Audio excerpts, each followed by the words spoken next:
When I was growing up, teachers would say, reading is fundamental. Now that I'm older, I have to face the sad reality that reading is Islamophobic. Politicians, the media, and Islam's westernized Muslim apologists assure me that Islam is a religion of peace and tolerance. There's only one thing that keeps me from believing this claim. I can read. For instance, I open the Quran and I read Surah 9, verse 29, which commands Muslims to fight those who do not believe in Allah. Literate fool that I am, I conclude that when the Quran says, fight those who do not believe in Allah, it means fight those who do not believe in Allah. That's when my Muslim friends tell me that I'm reading the verse out of context, so I read the verses that come before it and the verses that come after it. I read the rest of the chapter over and over. I read the entire disorganized book, from the beginning, which isn't really the beginning, to the end, which isn't really the end. I read the relevant hadith and the related seerah and the classical commentaries, and when all my reading is done, I realize that Surah 9:29 in context means exactly what it says. But as soon as I say that, people call me an Islamophobe and a racist and a bigot and hate monger. Something similar happens when I read Surah 4 verse 34, which tells Muslim men that they can beat their wives into submission. I quote the verse to people cry context. I read the context shows that the verse means exactly what it says. People call me an Islamophobe. I read Surah 98 verse 6, which calls Christians and Jews the worst of creatures. I quote the verse to people cry context. I read the context shows the verse means exactly what it says. People call me an Islamophobe.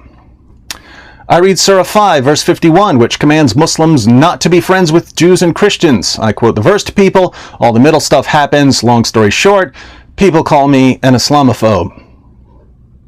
This cycle of reading, context defense, more reading, David Wood's a racist, sometimes follows a modified pattern because quite frequently I'm the one who cries context. For example, everyone up to and including the President of the United States tells me that, according to the Quran, if anyone kills a man, it's as if he's killed all mankind. What a wonderful teaching. Surely I want to read such a wonderful teaching for myself instead of mindlessly believing whatever CNN tells me to believe.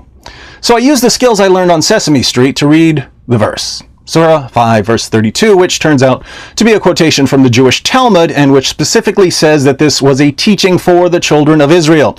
At this point, I cry context and I invite my Muslim friends to read the very next verse, which is for Muslims, not for the children of Israel, and which commands Muslims to kill and mutilate all kinds of people. Muslims cry context for this verse and tell me that it can't possibly mean what it says because it's so horrifically violent. I go to their sources and show them the context. Surprise, surprise, someone ends up calling me an Islamophobe.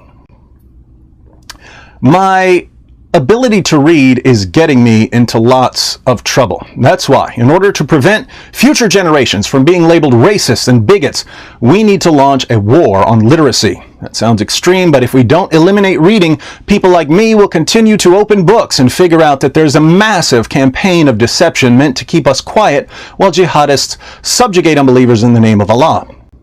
So, hooked on phonics will now be hooked on phobics, Islamophobics. Reading rainbow will be racist rainbow. Pinky dinky do will be pinky dinky don't. Super Y will be super won't. Word girl is the worst girl and the entire electric company should get the chair.